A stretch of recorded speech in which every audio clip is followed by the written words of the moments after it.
Plastic wasn't born as a waste. It was born as freedom. Cheap, modern, democratic. It made movement easier, food safer, everything lighter. We didn't see it as a threat. We saw it as a shortcut to the future.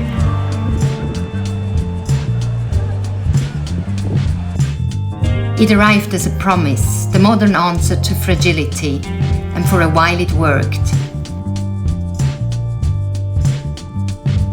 No rust, no stains, no questions. From the 1950s on, plastic entered homes, hospitals, markets. It stayed clean, it stayed light, it stayed everywhere. We wrapped things to protect them, then wrapped the wrap. Layers became value. Luxury spoke in silence. Clean, sealed, untouched. The packaging mattered more than what was inside. And the more we paid for what covered things, the less we asked what was underneath. But the traces remained. In the sand, the air, the food. In what we eat, what we breathe, what we build. Even in us, microplastics have been found in lungs, arteries, and breast milk.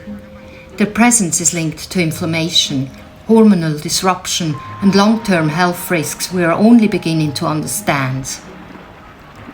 Noci locali, pistacchi salati e dolci. Abbiamo tutti i tipi di liquore, limoncello, limone ulivo, grappa locale. Abbiamo tutti i tipi di vino della zona.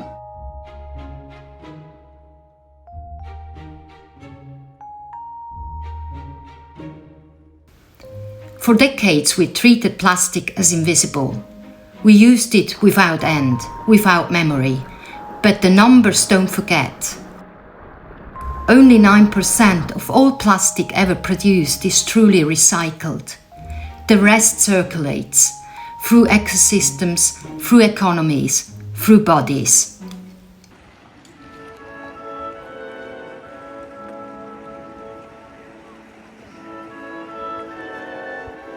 On the surface, things still look white.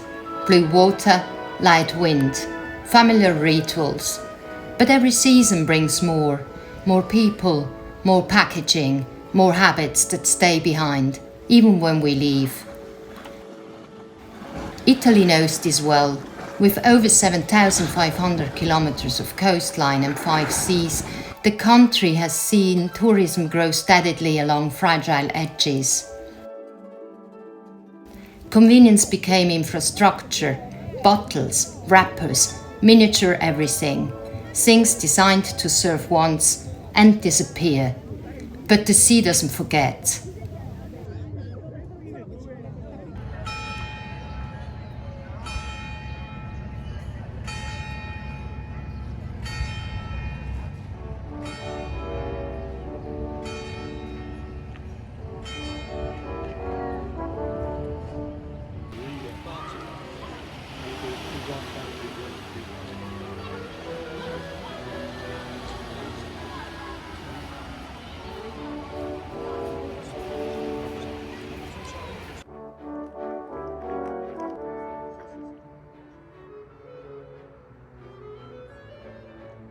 This isn't about plastic.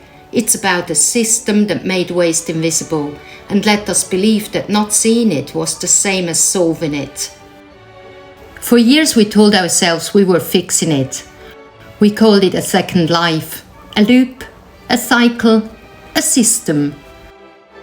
We turned bottles into benches, wrappers into fuel, fibers into claims.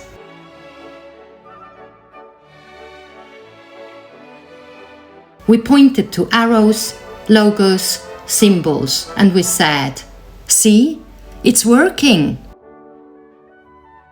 But a circle only works if it closes, if it absorbs, if it disappears without damage.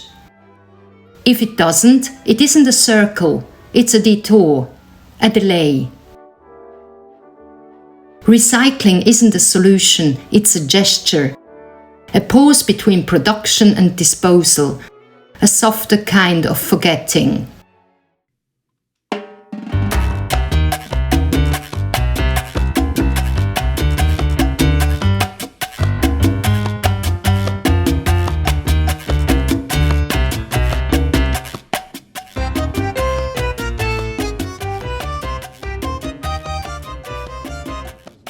While we talk of oceans, the soil absorbs even more.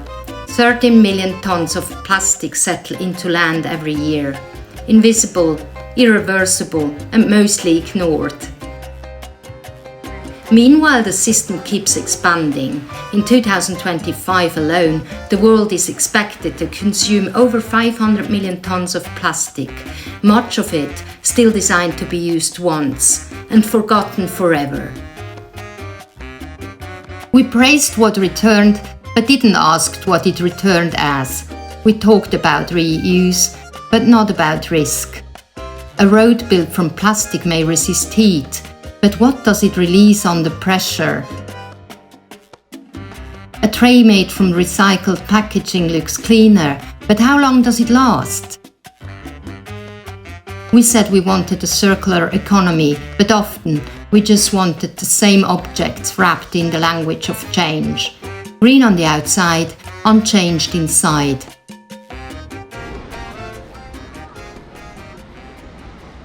Italy's coast knows this paradox. In the past decade, tourism has grown by nearly 30%. Every summer adds new weight to systems designed for quieter times. And here even small habits, a bottle, a wrapper, a single-use cup, accumulate faster than they can be absorbed.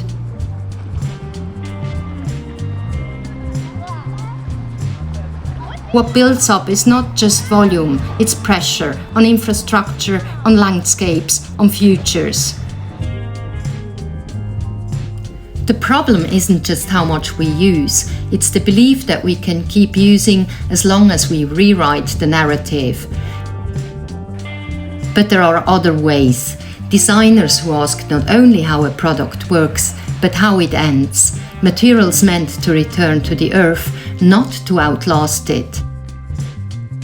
Systems that are measured not in what they produce, but in what they leave behind.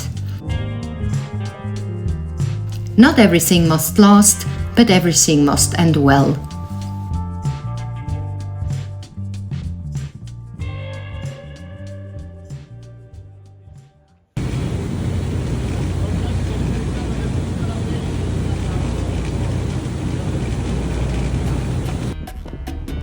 We thought innovation meant finding replacements, new materials, better labels, softer waste.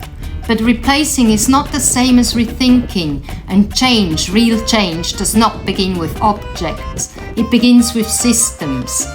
After plastic is not a new product, it's a new principle. What we design must make sense not only at the start, but at the end. That means fewer things built for longer lives, simpler packaging, smarter cycles, materials that are not just recycled, but expected to return.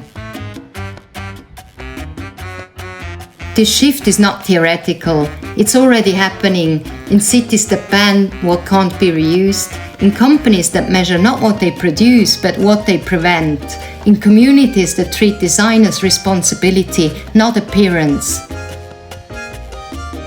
This shift demands more than awareness. It asks for design choices that hold up under pressure, summer after summer, visitor after visitor. On Italy's coast, the stakes are visible. More people, more packaging, more urgency. But also more opportunities to lead, to rethink, to set a new standard where tourism doesn't mean excess, but intention.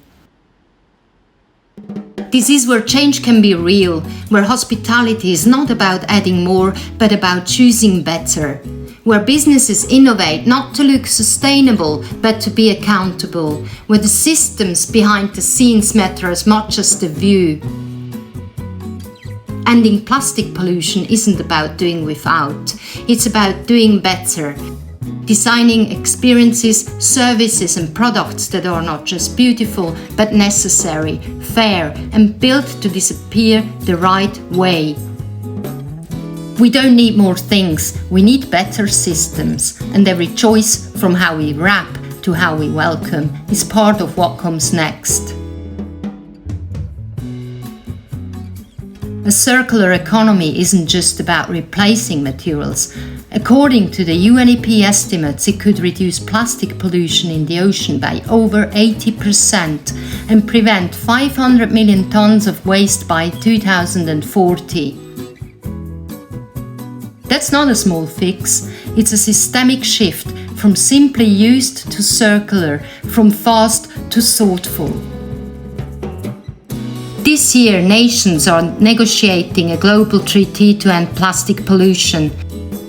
A turning point shaped not by urgency alone, but by the weight of everything we've ignored. Because even the best agreement will need something more. People who don't wait for permission to start acting differently.